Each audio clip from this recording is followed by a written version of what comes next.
Balananda YouTube channel subscribers అందరికీ నమస్కారం. ఇన్ని రోజులు కార్యక్రమాలు అన్ని కాలంలో బిజీగా ఉండబట్టి నా యొక్క ఛానల్లో మనకి అప్డేట్ అనేది పెట్టడం జరగలేదు. మన యొక్క ఛానల్ని ఇప్పటివరకు సబ్స్క్రైబ్ చేసుకునే వాళ్ళు ఎవరైనా ఉంటే సబ్స్క్రైబ్ చేసుకోగలరు.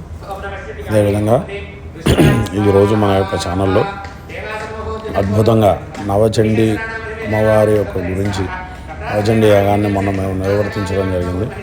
ఆ యొక్క నవచండీ యొక్క హోమం వల్ల లాభం ఏంటి, అసలు ఆ హోమంలో ఎవరెవరు దేవతలు వస్తారు, ఏ విధంగా జరుగుతుంది అనేటువంటి దాన్ని అంతా కూడా ఇక్కడ మనం చాలా స్పష్టంగా ఈ యొక్క వివరణ అనేటువంటిది ఇవ్వడం జరిగిందనమాట.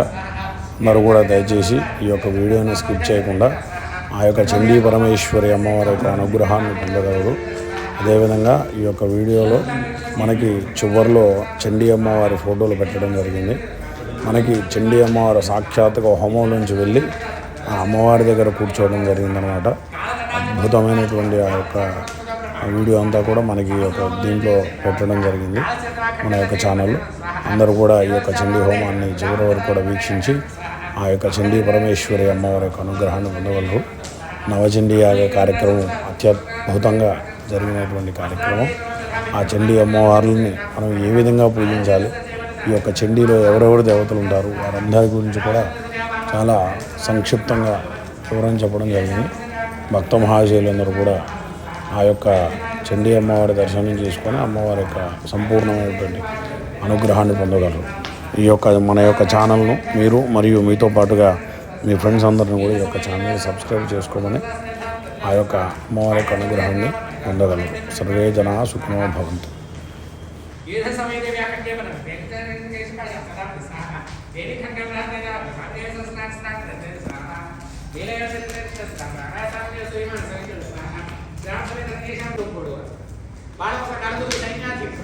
ఎవరంటే రక్తబీజుడు, శుక్రలోచనుడు, చండు, బుద్ధుడు, ఈ నలుగురు 4 దిక్కులు. వీళ్ళు ఏం చేశారు? పుట్టకాన్ని ఏం చేయడం, తపస్సు చేశారు. మళ్ళీ మామూలుగా చావులేని వరాలు కావాలి. సరే, ఒక్కడు ఒక్కొక్క వరాలు అడిగారు. అది వేరే. అవి ఏమి వరాలు అడిగారో అక్కడ. అయితే సరే వరాలు ఇచ్చేసారు. వరాలు ఇచ్చిన తర్వాత వీళ్ళు మళ్ళీ పడితే మళ్ళీ వీళ్ళందరూ దేవతలందరూ కూడా ప్రార్థన చేశారు. అమ్మవారు ఏమని ప్రార్థన చేశారు? యాదేవి సర్వభూతేషు విష్ణుమాయేతి శక్తిత. ఎవరైతే మొట్టమొదటిగా విష్ణువు యొక్క శబ్దం విన్నాడు, ఏ శబ్దం విన్నాడు? ఓంకారం అనే శబ్దం నుంచి విన్నాడు అన్నమాట విష్ణువు. ఆ ఓంకారం అనే శబ్దం నుంచి ఉద్భవించింది ఎవరైతే ఉన్నారో ఆవిడికి నమస్కారం నమస్కారం నమస్కారం. అలాగే చేతన స్వరూపంలో, బుద్ధి రూపంలో, నిద్రా రూపంలో, ఆకం రూపంలో, నీడ రూపంలో, శక్తి రూపంలో, కోరిక రూపంలో, కాంతి రూపంలో, అలాగే జాతి రూపంలో, సిగ్గు రూపంలో, కాంతి రూపంలోను, శ్రద్ధ రూపంలోను, డబ్బు రూపంలోను, వృత్తి రూపంలోను, బుద్ధి రూపంలోను, దయ రూపంలోను, దృష్టి రూపంలోను, తల్లి రూపంలోను, భ్రాంతి రూపంలోను ఎవరైతే ఉన్నారో ఆ అమ్మవారికి నమస్కారం నమస్కారం నమస్కారం అంటూ వాళ్ళు స్తోత్రం. పదే పదే నమస్కారం చెప్పగానే ఏం చెప్పారు? అంత రాష్ట్రపతి దిగొస్తాడు మళ్ళీ మళ్ళీ మనం నమస్కారాలు. అమ్మవారు రాదు, అమ్మాయి కన్నమ్మ, ముగ్గురమ్మల మూలపట్టమ్మ, చాలా పెద్దమ్మ అని చెప్పి మనకు అమ్మలకే అమ్మ. మనం పిలిస్తే రాకుండా ఉంటుందా? వచ్చేసేది. ఏం కావాలి? ఇంకో వీళ్ళందరినీ సంబంధించేసి సరే. అయితే నేను వెళ్ళి చిన్న పర్ణశాల వేసుకుని ఆ శంభుని ఉన్న రాజ్యానికి దగ్గరలో ఒక మంచి పర్ణశాల వేసుకుని అక్కడ ఉంటారు. ఓ మంచి నల్లటి స్త్రీ ఆకారంలో ఆవిడ మారి ఆవిడ ఏం చేసింది? ఒక పల్సని చీర కట్టు, తెల్లటి చీర, పల్సని చీర కట్టుకుని ఆవిడ ఒక పర్ణశాల నిర్మించుకుని ఆ దగ్గర ఉన్నటువంటి సరస్సులో స్నానం చేసి అక్కడ శివలింగాన్ని నిర్మించుకుని దానికి అభిషేకం చేసుకుంటూ ఆవిడ కాలక్షేపం. వార్తాహరులు ఉన్నారు, ఇప్పుడు రిపోర్టర్స్ లాగా అన్నమాట, విలేకరులు లాగా. వాళ్ళు రాజ్యాలన్నీ తిరిగి వార్తలన్నీ రాజుగారికి చెప్తుంటారు. ఆ వార్తాహరులు ఇప్పుడు చూశారు. ఈవిడ ఏమో పల్సన్ చీర, స్నానం చేసి వచ్చింది, తడియారిన చీర, అలాంటి అద్భుతమైనటువంటి నల్లని శరీరం మీద తెల్లని చీర, అద్భుతమైనటువంటి ఆ సౌందర్య రాశి చూసేటప్పటికి వాళ్ళు మరిపోయి ఆవిడ వెళ్ళి వాళ్ళు అనుకున్నారు, వాళ్ళ దురుద్దేశంతో అనుకోవాలి, ఎంత సౌందర్య రాశి ఈవిడ మా రాజుగారికి పత్ని అయితే ఎంతో అద్భుతంగా ఉంటుంది అని అనుకుని వాళ్ళు వెళ్ళి రాజుగారి దగ్గరికి వెళ్ళి ఆ శంభుని దగ్గరికి వెళ్ళి మేము అద్భుత సౌందర్య రాశి చూసాం, మీ ఇద్దరిలో ఎవరు పట్టుకున్నా ఆవిడ మాకు రాణిగా ఉంటే బాగుంటుంది అని కోరుతుంది. అంటే సరే ఓ దూతను, ఆ దూత వెళ్ళి అమ్మా శంభని ఇద్దరు 14 లోకాలను జయించారు. వాళ్ళు వాళ్ళ అని వాళ్ళకి వాళ్ళ పిడింకులు ఏదో బాహుబలి ఇలా చక్రగాలు చెప్పారు. చెప్తే వాళ్ళు ఆత్మావించారు. ఇది ఓకే, నాకే ఇబ్బంది లేదు, నేను పెళ్లి చేసుకోవడానికి సిద్ధంగా ఉన్నాను, నా ప్రొఫైల్ కూడా మ్యాట్రిమోనీ సైట్లో పెట్టాను, కాబట్టి నేను రెడీగా ఉన్నాను పెళ్లి చేసుకోవడానికి, నాకే ఇబ్బంది లేదు. దూత అనుకున్నాడు, అమ్మ మామూలుగా ఒప్పేసుకుని మంచిగా అనుకున్నాడు. అంటే చివరికి నాకు కండిషన్ ఉంటుంది. ఏంటంటే యోమాం జయతి సంగ్రామే యోమే దర్పం యపోహది యోమే ప్రతిఫలంలోకే సమే భర్త భవిష్యత్. సహజంగా స్త్రీలకు ఉండే కోరిక ఏంటంటే తనకంటే బలవంతుడు, తనకంటే చదువుకున్నవాడు, తనకంటే అందగాడు, తనకంటే గౌరవ మర్యాదలు గలవాడు, ఇవన్నీ చాలా సహజంగా స్త్రీలకు ఉంటాయి కదా. అలాగే ఇప్పుడు కూడా ఏంటంటే నన్ను ఎవరైతే సంగ్రామంలో జయించగలవారు, ఎవరైతే నాకంటే మేధస్సు కలిగినటువంటి వాడు, ఎవరైతే నా దర్పాన్ని అనుస్తారో వాళ్ళే నాకు భర్తగా సిద్ధిస్తారు. ఎంత చెప్పినా వెళ్ళలేదు. దూత చాలాసేపు చెప్పి చూశాడు, వెళ్ళలేదు. విరాకపోతే దూత వెళ్ళాడు. వెళ్ళి కాబట్టి ఇలా అంటున్నారు ఆవిడ, తొత్తరవాడు ఉంటాడు అందరిలో ఉన్న వాళ్ళలో తొత్తరవాడు ఉంటాడు. వాడే ధూపురాలోచనుడు అని వాడు అన్నాడు కదా, మీకెందుకు అబ్బాయి జుట్టు పట్టుకుని తీసుకొచ్చి మీ కాళ్ళ దగ్గర పడేస్తాను, మీరు పెళ్లి చేసుకుంటారో లేకపోతే దాసీగా ఉంచుకుంటారో మీకు ఇష్టం అని చెప్పి కొంచెం సైన్యం తీసుకుని వాడు యుద్ధానికి వెళ్ళాడు. యుద్ధానికి వెళ్తే వాడు ఏం చేశాడంటే వాడు శస్త్రాలు చేసి సంపాదించబడు, ఒక గాలి చేత మాత్రమే సంపాదించాడు. అందుకని ఏం చేసింది ఆవిడ, గాలి చేత వాళ్ళందరినీ సంపేసింది. కన్ను పూసి కత్తిరించేలోపు యుద్ధం అయింది. దాంట్లో ఒకడు మిగిలాడు, ఓ భట్. వాడేదో పూర్వపుణ్యం చేసుకున్నాడు. వాడు పరిగెత్తుకుంటూ వెళ్ళి చెప్పడానికి ఈ రూపంలో వచ్చి చచ్చిపోయాడు అన్న విషయం చెప్పాడు. చెప్పగానే తర్వాత రక్తబీజుడు అనేటటువంటి వాడు వచ్చాడు. వాడికో బలం ఏంటి, వాడి యొక్క రక్తపు బిందువు భూమి మీద పడితే అంత బలవంతుడు మళ్ళీ ఉద్భవిస్తాడు. అందుకని అమ్మవారు ఏం చేసింది, ఈసారి దశమాతృకల్ని సిద్ధించింది. 10 మంది అమ్మవార్లు పుట్టారు, 10 మంది అమ్మవార్లు వచ్చారు. వాళ్ళే మనం కొలిసేటటువంటి దసరా నవరాత్రుల్లో కొలిసేటటువంటి 10 అమ్మవార్లు. వాళ్ళు యుద్ధం చేశారు. ఎంతసేపటికి యుద్ధం అవ్వకపోతే వాళ్ళ అమ్మవారి యొక్క ఒంట్లోంచి అసంఖ్యాకులైనటువంటి అమ్మవార్లు పుట్టారు. వాళ్ళందరూ యుద్ధం చేస్తున్నారు. అయినా సరే ఈ 10 అమ్మవార్లలో ఒక వారాహి అని ఒక అమ్మవారు, ఆవిడ తీసి చెప్పింది అన్నమాట, ఈ యొక్క నాలికని యుద్ధరంగం అంతా కూడా వ్యాప్తి చేయి, విస్తీర్ణం వదనంకురు. ఈ యొక్క నాలికని యుద్ధాంతం అంతా వ్యాప్తి చేయి. వ్యాప్తి చేస్తే ఏమవుతుంది, ఈ రక్తబీజుడు అనేటటువంటి వాడు వీళ్ళందరూ అమ్మవారి నాలుక మీద వస్తారు అని చెప్పగానే ఆవిడ అలాగే చేయగానే రక్తబీజులందరూ ఇప్పుడు ఎక్కడ ఉన్నారు, అమ్మవారి నాలుక మీద. వీళ్ళందరూ కొడుతూ ఉంటే వాడి రక్తం అంతా కూడా ఎక్కడ పడుతోంది, అమ్మవారి యొక్క నాలుక మీద. అప్పుడు అమ్మవారు ఏం చేసింది, కోకోకోలా స్ట్రాబెరీ వేసుకున్నట్టు ఆవిడ స్ట్రా వేసుకుని తాగేసింది మొత్తం అంతా. ఆ రక్తబీజుడు రక్తహీనత వల్ల చచ్చిపోయాడు, రక్తాక్షి అని పిలిచారు. ఆ తర్వాత చండముండలు అనేటటువంటి వాళ్ళు, వాళ్ళ గురించి తర్వాత ఈ మిగతా ఓకేనా. అయితే ఆ తర్వాత చండముండులు అనేటటువంటి వాళ్ళు, వాళ్ళిద్దరు కూడా మహాబల పరాక్రమం. అసలు వాళ్ళకి సావన్నదే లేదన్నమాట, అంత బల పరాక్రమం. వాళ్ళిద్దరు కూడా ఒకవైపు నుంచి ఒకళ్ళు, ఒకవైపు నుంచి శరవర్షే మహాభీమి భీమాక్షి మహాసర. అంటే అమ్మవారు కూడా పెంపేలెత్తిపోయేంత శరాల వర్షాన్ని కురిపించారు వాళ్ళు, అంటే బాణాల వర్షాన్ని కురిపించారు అన్నమాట అమ్మవారు. అంటే ఆవిడ కూడా తట్టుకోలేకపోయింది ఆవిడ అంత వర్షాన్ని కురిపించారు. అయితే ఇదంతా చూస్తున్నారు ఎవరు, ఈ యొక్క దేవతల యొక్క భార్యలందరూ చూస్తున్నారు. దేవతలు ఏం చేయలేరు కదా, అందుకని దేవతల భార్యలందరూ చూస్తున్నారు. అందుకని వాళ్ళు ఏం చేశారు, వాళ్ళు హంసవాహనంకి ఇంద్రుడి యొక్క భార్య వచ్చేసింది. అలా అగ్నిదేవుడి భార్య, యముడి దేవుడి భార్య, అందరి భార్యలో వచ్చేసారు. గంధర్వులు, యక్షులు, కిన్నరులు, కింపురుషులు వీళ్ళందరూ కూడా వాళ్ళ వాళ్ళ భార్యలందరూ వాళ్ళ వాళ్ళ వాహనాలకి యుద్ధానికి వచ్చేసారు. ఇది చూస్తే మొత్తం స్త్రీ సైన్యం, ఇది చూస్తే పురుష సైన్యం. ఎప్పుడు ఎవరు గెలుస్తారండి,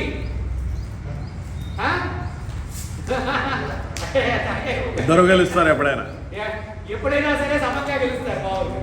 అయితే ఇక్కడ మాత్రం అమ్మవారు మహాబల పరాక్రమవంతురాలు అందరూ వచ్చారు. ఎందుకంటే శక్తులు ఇటువైపు ఉన్నాయి, మామూలు విషయం. వాళ్ళు రకరకాల మాయల చేత, రకరకాల శక్తుల చేత వాళ్ళందరూ కూడా యుద్ధం చేస్తారు. యుద్ధం చేస్తూ ఉంటే ఆ యుద్ధానికి చండముండలు ఇద్దరు తట్టుకోలేకపోయేటప్పటికి వెళ్ళి అమ్మవారు చెండుని చంపేయగానే చాముండి అని పిలిచారు దేవతలకు. తర్వాత గుండుడికి చాలా కోపం వచ్చింది, చెండుని చంపేశాడు. చేశారు కోపం. దాంతో బాగా పరాక్రమంగా యుద్ధం చేశారు. కాసేపు ఏనుగుగా మారి యుద్ధం చేశారు, కాసేపు పులిగా మారి యుద్ధం చేశారు, కాసేపు సింహంగా మారి యుద్ధం చేశారు. ఒకసారి గదతో యుద్ధం చేసేవారు, ఒకసారి ఏమో బల్లెంతో యుద్ధం చేసేవారు, ఒకసారి ఏమో కత్తితో యుద్ధం చేసేవారు. ఇలా రకరకాలుగా, ఒకసారి ఆకాశంలో, ఒకసారి భూమి మీద, ఒకసారి జల మధ్యంలో, అగ్ని మధ్యంలో, ఇలా రకరకాలుగా యుద్ధం చేశారు. యుద్ధం చేస్తే అమ్మవారు వాడిని ఎక్కడ పడితే అక్కడ నిర్జించేటప్పటికి వాడు కింద పడిపోతే గద ఆకాడ యామాస ఐశ్రీత మసులేశ్వరం అంటే ఆ గదని ఎత్తి వాడి యొక్క తల మీద మోదింటారు. ఆ తల 1000 ఒక్కలుగా పడింది. అలాగా ముందు సంహరించారు. అప్పుడు ముండాక్షి అని పిలిచారు. ఆ తర్వాత ఎవరు మెయిన్ విలన్స్ వచ్చారు? ఎవరు మెయిన్ విలన్స్? శంభో నిశంభులు వాళ్ళిద్దరూ వచ్చారు. వచ్చంటారు వాళ్ళు శాతకాంత దత్తమ్మలు మాట్లాడమాట. ఏం మాట్లాడతారంటే, అసలు నీకు యుద్ధ నియమాలు తెలుసా? నువ్వు శాస్త్రాలు చదువుకున్నావా? నువ్వు అది చదువుకున్నావా? ఇది చదువుకున్నావా? నీకు అసలు ఏం తెలుసు? నువ్వు ఆడపిల్లవి, అది ఇది అంటూ మాట్లాడడం మొదలు. అమ్మవారంటే ఒకటే, అసలు నువ్వు నా ఎదురుకొచ్చి యుద్ధం చేయముందు నేనేం చదువుకున్నానో, ఏం యుద్ధం చేస్తానో, నా బలపరాక్రమాలు ఏమిటో నీకు తెలుస్తాయి. అప్పుడు నాతో యుద్ధం చేస్తే కదా నీకు తెలుస్తుంది అని చెప్పారు. వాళ్ళిద్దరూ కలిసి యుద్ధం చేశారు. వాళ్ళు మాయా యుద్ధం చేసేవారు. అంటే శంభుడు ఒకవైపు ఉంటే అదేంటి నిశుంభుడు ఒకవైపు. కొద్దిసేపటి చూసేటప్పటికి శంభుడు ఇటువైపు వచ్చేసేవాడు, నిశుంభుడు అటువైపు వచ్చేసేవాడు. అలా మాయా యుద్ధాలు చేసేవాడు. అలా కనిపించకుండా అదేంటి గాలితో సమానంగా తిరుగుతూ యుద్ధం చేసేవాడు. ఇలా రకరకాలుగా యుద్ధం చేశారు. అప్పుడు నిశుంభం చంపేశాడు. ముందు నిశుంభుడిని చంపేశాడు. నిశుంభుడిని చంపగానే అప్పుడు అమ్మవారు ఒకటి శాంభవి అని పిలిచారు. అందరూ శాంభవి అని పిలిచిన తర్వాత అప్పుడు ఈ శంభుడు కూడా చాలా కోపంతో యుద్ధాలు చేశాడు. అతన్ని కూడా నిలిచింది, అతన్ని కూడా చంపేస్తే అందరూ కూడా పుష్పవృష్టి ముచోదివి దేవతలందరూ పుష్పవృష్టి కురిపించారు. అమ్మవారు మహోగ్రంగా అయిపోయింది. ఆ కోపం ఎంత కోపంలో ఉందనంటే ఆవిడ అసలు ఒళ్ళుపై తెలియలేదు. కపాలాలన్నీ కూడా ఒక దారంతో గుచ్చుకుని ఆవిడ మెళ్ళలో వేసుకుని ఒక కపాలాన్ని సగాన్ని తిప్పేసి దాంట్లో రాక్షసుల యొక్క రక్తాన్ని పోసుకుని ఆ రక్తాన్ని దాచుతూ గర్జిస్తూ ఆవిడ యుద్ధరంగం అంతా కూడా తిరుగుతుంది. ఎంత చేసినా, ఎంతమంది స్తోత్రాలు చేసినా శాంతించట్లేదు అమ్మవారు. అప్పుడు శివుడు ఏం చేశాడంటే వెళ్ళి అమ్మవారి పాదాల కింద పడంగానే భర్తని తొక్కితే పాపం వస్తుంది కాబట్టి వెంటనే ధర్మపరాయణాలైనటువంటి ఆవిడ వెంటనే ఆయనకి తొక్కకుండా అక్కడ వరకు కాలు వెళ్ళి శాంతమూర్తిగా మారింది. వెంటనే అమ్మవారు శాంతమూర్తిగా మారగానే అందరూ స్తోత్రంపై చండి కాయాస్తు నచ్చగుప్త్య జగాస అక్కడ నుంచే ఉద్భవించిందే ఈ చండి సప్తశతి అన్నారు. ఈ 700 శ్లోకాలతో అమ్మవారిని స్తోత్రం చేశారు. స్తోత్రం చేస్తే అమ్మవారు అన్నారు, నేను మీకు వరాలు ఇస్తాను అన్నారు. వరాలు ఇస్తాను, ఓకే విధంగా ఏదో వీలునామా చదువుతున్నట్టు రెడీగా ఉంటారు. ఇక్కడ నుంచి 1,00,000 సంవత్సరాల పాటు భూమి మీద ఒక గడ్డి మనకు కూడా మొలవదు అనగానే దేవుడి వరాలు ఇస్తానంటే శాపాలు ఇస్తుంది ఈవిడ మంచిగా దేవుడు ఈవిడ ఇలా చేసింది. అప్పుడు ఆవిడ చెప్పింది ఏంటంటే, నా యొక్క శరీరాన్ని ఈ భూమండలం అంతా కూడా వ్యాప్తి చేస్తాను. అప్పుడు నా శరీరం మీదే నదులు, సముద్రాలు, అలాగే వరి మొదలైనటువంటి ధాన్యాలు, పండ్లు మొదలైనటువంటి కూరగాయలు ఇవన్నీ కూడా ఉద్భవిస్తాయి. దాంతో మీరు 1,00,000 సంవత్సరాల పాటు యజ్ఞయాగాలు చేస్తూ సుఖంగా జీవనం చేయండి అనగానే అందరూ కూడా అమ్మవారిని ఏమనిపించారు? శాకంభరి అని. ఇంకోటి ద్వాపర యుగంలో మళ్ళీ కలి ప్రభావం ఎక్కువైపోతుంది కాబట్టి నంద గోప గృహేజ యశోద గర్భసంభవ ఆ కృష్ణుడికి నేను మార్గనిర్దేశం చేయడానికి నందుడి ఇంట్లో కృష్ణుడి కంటే ముందుగా కృష్ణుడి అక్కగా నేను ఉద్భవిస్తాను అని చెప్పి అక్కడ నుంచి ఓ రాక్షసుడు దుర్గముడు అనేటటువంటి రాక్షసుడు దుర్గా ఇలా రకరకాల రాక్షసుల్ని సంహరించి అమ్మవారు రకరకాల నామాలు పొంది. ఇదంతా ఎవరు విన్నారు? ఇదంతా కథ వింటున్నటువంటి వాళ్ళు ఎవరు? మీరా నేనా? సమాధి అనేటటువంటి రాజుగారు వైశ్యుడు, సురథుడు సమాధి అనేటటువంటి వాళ్ళిద్దరు వింటున్నారు. ఎవరి దగ్గర? మార్కండేయ మహర్షి దగ్గర వింటున్నారు. వింటుంటే వాళ్ళకి మనస్సు పులకించిపోయి ఏం చేశారంటే, మేము కూడా అమ్మవారిని చూడాలనుకుంటున్నాము అనంటే అప్పుడు ఆయన చెప్పారు, దీనికో విధానం ఉంది, దీనికి రకరకాల అదేంటి ఏకచండి, నవచండి, శతచండి, సహస్రచండి, దశసహస్రచండి, అలాగే అయుత చండి, నియుత చండి అని చెప్పి రకరకాల విధానాలు చెప్పారు. చెప్పి ఇన్ని పారాయణలు, ఇన్ని హోమాలు చేయండి అని చెప్పారు. చెప్తే అదంతా విని వాళ్ళకి చాలా ఆనందం కలిగి ఒక నది దగ్గరికి వెళ్ళి ఒక ఇసుకతో ఒక అమ్మవారి రూపాన్ని చేయాలనేసి వాళ్ళ అమ్మవారి రూపాన్ని ఎదుర్కొన్నా పెట్టి వాళ్ళు చండీ పారాయణ చేశారు. తర్వాత చండీ సప్తశని హోమాలు చేస్తే ఆ హోమగుండంలోంచి అమ్మవారి ఆవిర్భావం. నది పురినమాస్థిత అమ్మవారు చూడంగానే ఆ నది యొక్క వరవడి సముద్రుడి దగ్గరికి వెళ్తూ ఉంటే వరవడి పెరుగుతున్నది. ఎందుకంటే పొలకింత పెరుగుతున్నాను, ఎందుకంటే తన గమ్యస్థానాన్ని చేర్చుకోవాలి. అందుకని అలాగే వీళ్ళ మనస్సులు కూడా పొలగించిపోయి అమ్మవారిని స్తోత్రం చేశారు. అంతే తప్పించి వరాలు అడగడం మర్చిపోయారు. అమ్మవారు ఏమని? అమ్మవారి తెలియదు ఏం కావాలి, నువ్వు వైవస్వతేశ్వర ప్రాప్తి అష్టావింశతిమే యుగే, ఈ వైవస్వత అనంతరం అంతా కూడా నువ్వు రాజుగా ఉంటావు, తర్వాత నా దగ్గర వచ్చేస్తావు. అలాగే ఓ వైశ్యుడా, నువ్వు పొందనటువంటి ధనం ఉండదు, మణిమాణిక్యాలతో నువ్వు శోభిస్తావు పడతావు, తర్వాత నా సాధించాడు. అంటే ఇహల్లో అన్ని సుఖాలు అనుభవించి పరంలో మోక్షాన్ని కూడా అమ్మవారి. అలాగా 13 అధ్యాయాలు పూర్తవుతాయి. ఇప్పుడు ఎవరు ఏ అధ్యాయం దగ్గరికి వచ్చావు? 11వ అధ్యాయం దగ్గర. ఓకేనా? ఇక్కడ నుంచి ఇంకేం చెప్పను, మనం వరుసగా 13 అధ్యాయాలు చేసేస్తాం. ఓకేనా? అప్పుడు అమ్మవారు ఆ మహిషాసుడిని కిందకి పడేస్తే అప్పుడు ఆ సింహం తన కాళ్ళతో ఆ మహిషాసుడిని పట్టి ఉంచితే అప్పుడు అమ్మవారు ఆ త్రిశూలంతో ఆ మహిషాసుడి యొక్క హృదయాన్ని శ్రీచేశారు. హృదయాన్ని శ్రీచడం ద్వారా అతను మరణించాడు. అంటే ఆవిడని మహిషాసుర మర్దిని అని స్తోత్రం చేశారు. మొదటి 4 అధ్యాయాలు కూడా ఇదే జరుగుతుంది. ఇప్పుడు మనం 2వ అధ్యాయం చేస్తాం. అర్థమైందా? సరే, పగలేకపోతే ఎంత చక్కగా నడుస్తూ ఒక ఆశ్రమం కనిపించింది. ఆ ఆశ్రమం ఎలా ఉందంటే వైరి జంతువులన్నీ కూడా చక్కగా సఖ్యంగా ఉన్నాయి. అంటే పాము పడగలు అదేంటి ఇది ఉండడం, కప్ప ఉండడం, ఇలాగా వైరి జంతువులు ఏవైతే ఉన్నాయో అవన్నీ కలిసిమెలిసి ఉన్నాయి. ఇవన్నీ ఆశ్చర్యంగా అనిపించింది. వాడు ఆశ్చర్యంగా అనిపించి వాళ్ళు లోపలికి వెళ్ళారు. లోపలికి వెళ్తే ఒక ముందు తపస్సు చేసుకుంటుంటే ఇలాంటి డిస్టర్బ్ చేయకుండా సాయంత్రం వరకు ఎదురు చూస్తుంది. సాయంత్రం సంధ్యాకాలం అయిపోయినాడు. సంధ్యాకాలంలో ఆయన అనుష్ఠానం చేసుకుంటారు. మళ్ళీ సంధ్యావందనం ఇత్యాది క్రతువులు ఉంటాయి. అవి చేసుకోవడానికి ఆయన గడువు ఎదురుకుండా వీళ్ళిద్దరు కలిగారు. వీళ్ళేమీ చెప్పలేదు, ఆయనే వాళ్ళలేదు. మీరు మా ఆశ్రమంలో ఉండండి కోటి అన్నాడు. అంతే, కోటే మాట. అలా కొంతకాలం నడిచింది. వాళ్ళు నేనేదో ధ్యానము, ఏదో మాత్రం ఏదో చేసుకుంటూ ఉంటారు. కొంతకాలం అయిన తర్వాత వాళ్ళకి వాళ్ళ ప్రజలు, వాళ్ళ పిల్లలు గుర్తుకు రావడం మొదలు. అప్పుడు వీళ్ళకి అనిపించింది అన్నమాట, ఏమిటి మాయా ఇదంతా, అసలు మళ్ళీ మన కొత్త అనుకున్న వాళ్ళు మనం గుర్తుకు రావడం మళ్ళీ వాళ్ళతో ఏమైపోతే మనకేమిటి అని చెప్పి ఆలోచిస్తూ వాళ్ళు ఈ మార్కండేయ మహర్షి దగ్గరికి వచ్చారు. వచ్చి ఏమిటి ఈ మాయ, మాకు ఈ మాయ వద్దనుకుని మేము ఇలా ఏదో ముని ఆశ్రమంలో కూర్చున్నాం, మేము మాకు ఈ మాయ నుంచి విముక్తి కలగాలంటే ఏం చేయాలో చెప్పండి.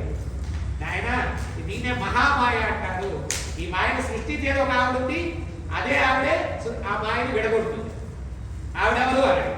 ఆవిడ నిరూపమ, ఆకారం లేదు, నిర్మంత్రమ, మంత్రం లేదు, ఆవిడకి నిర్శక్తి, శక్తి లేదు. ఇలాంటి ఆవిడ ఏం చేస్తుంటాడు? ఆవిడ శక్తిని పొందింది, ఆవిడ ఆకారాన్ని పొందింది, ఆవిడ రూపాన్ని పొందింది. ఇలాంటి ఆవిడ ఒక ఆవిడ ఉంది. ఆవిడే మాయని చిత్రం చేయగలదు. ఆవిడ మొత్తం అంతా ఆవిడ మాయని మొత్తం తునాతునకలు చేయగలదు. ఆవిడెవరో మనకు తెలుసుకోవాలని ఉత్సాహంగా ఉంటాడు.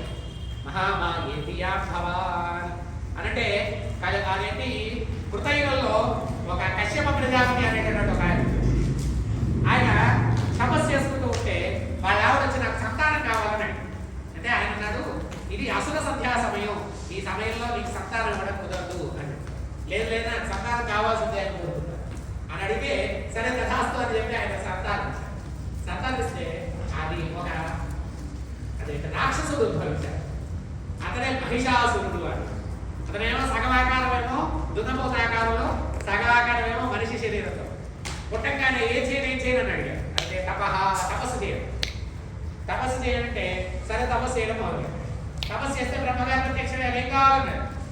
అంటే ఎవరు గారు రాక్షసులు అమృతం కావాలి, నాకు చావు లేని వారు కావాలి. ఎవడైతే చావు వద్దనుకుంటాడో వాడే రాక్షసుడు. బాగా గుర్తుపెట్టుకోవాలి. అర్థమైనా? ఉన్నంత వరకు భోగవాక్యాలు అనుభవించడం, భగవంతుని చిన్నంతో సుఖంగా ఉండి సుఖంగా జీవనం భగవత్ సన్నిధానంలో కాలక్షేపం చేస్తూ భగవన్ నామ సంకీర్తనం చేస్తూ శరీరం విడిచిపెట్టాలని కోరుకోవాలి. అంతే తప్పించి ఎలగాలో ఏదో చక్కగా అన్నన్ని సంవత్సరాలు జీవించేసేయాలని కోరుకుంటే అది రాక్షసత్వం. అలా రాక్షసుడు కూడా అదే కోరుకుంటే ఆయన అన్నాడు అలా ఇవ్వడం కుదరదు. అంటే అదే మరణం లేని వరం అనేది ప్రపంచంలో లేదు, నేను నీకు ఇవ్వలేదు అంటే అప్పుడు ఆయన అన్నాడు కదా, అయితే నాకు స్త్రీ చేత మరణం పోతే ఇది బట్టి మళ్ళీ డౌట్ వచ్చింది. మళ్ళీ ఎవరైనా స్త్రీ వచ్చి గుడిసెలు పెట్టి గురించి చేస్తే చచ్చిపో మళ్ళీ డౌట్. అందుకని ఆవిడకి ఆకారం ఉండకూడదు, ఆవిడ శక్తులు ఉండకూడదు, ఆవిడ సొంతంగా వాహనాలు ఉండకూడదు, సొంతంగా ఆభరణాలు ఉండకూడదు, ఆవిడ అసలు ఏమీ ఉండకూడదు. అలాంటి ఆవిడ అసలు పుట్టకూడదు ఒకరికి. ఇలాంటి ఆవిడ ఒకటి కావాలి, ఆవిడ చేత మాత్రమే సంహరించబడాలి అనుకో. అంటే సరే తథాస్తు అన్నాడు. వెళ్ళిపోయిన తర్వాత కొన్ని రోజులు లేడు. మరి వరాలు వచ్చిన తర్వాత మనవాడు ఊరికే ఉంటాడా? ఏమంటారు, అధికారం వచ్చిన అధికారి, వరాలు వచ్చిన రాక్షసులు ఇద్దరు కామ్గా ఉంటున్నారు. ఏం చేస్తారు, దేవతల మీద పడతారు. వాళ్ళందరూ ఏం చేస్తారు, దేవతల మీద పడితే వాళ్ళకేం నష్టం లేదు. యజ్ఞయాగాది క్రతువులు లాభం చేస్తారు. యజ్ఞయాగాది క్రతువులు లాభం చేస్తే ఒక సైకిల్ అనేది ఉంటుంది. యజ్ఞాత్ భవతి పర్జన్య పర్జన్యాద్ అన్న సంభవ అని వేదం చెప్తుంది. అంటే యజ్ఞంలోంచి ఒక మేఘం ఉద్భవిస్తుంది. ఆ మేఘం నీటిని గ్రహిస్తుంది. నీటిని గ్రహించి ఎక్కడైతే సస్యశ్యామలంగా అవసరమో అక్కడ వర్షాన్ని కురిపిస్తుంది. దాని నుంచి పంట ఉద్భవిస్తుంది. పంట మళ్ళీ హవిస్సుగా మారుతుంది. హవిస్సు మళ్ళీ యజ్ఞానికి ఉపయోగపడుతుంది. ఇలా ఒక సైకిల్ అన్నమాట. ఆ సైకిల్ అంతా నాశనమైంది. ఆ సైకిల్లోనే మనం బతుకుతాం.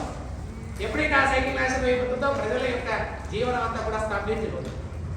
అందుకని ఈ దేవతలందరూ కలిసి హాహాకారాలు చేసి విష్ణుమూర్తి దగ్గరికి వెళ్ళారు, బ్రహ్మదేవుడి దగ్గరికి వెళ్ళారు, శివుడి దగ్గరికి వెళ్ళారు, మేమేం చేయలేమన్నారు.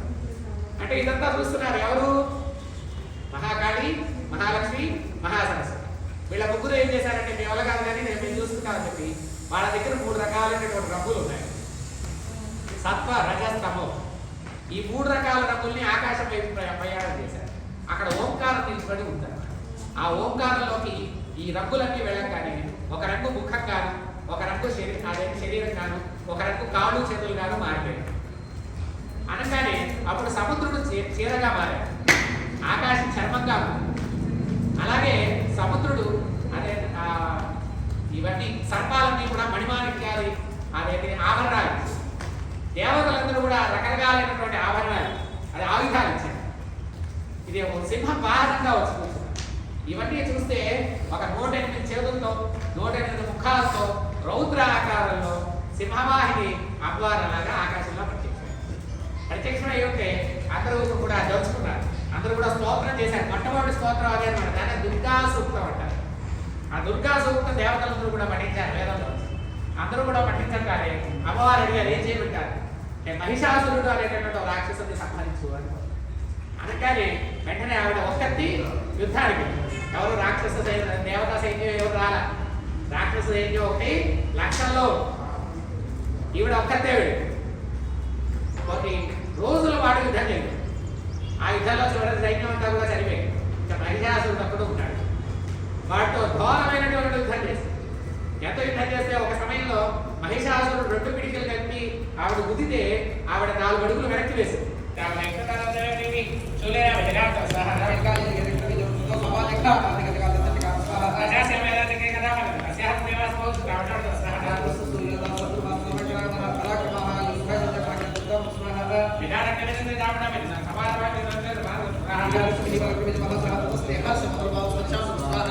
దేశం మాత్రమే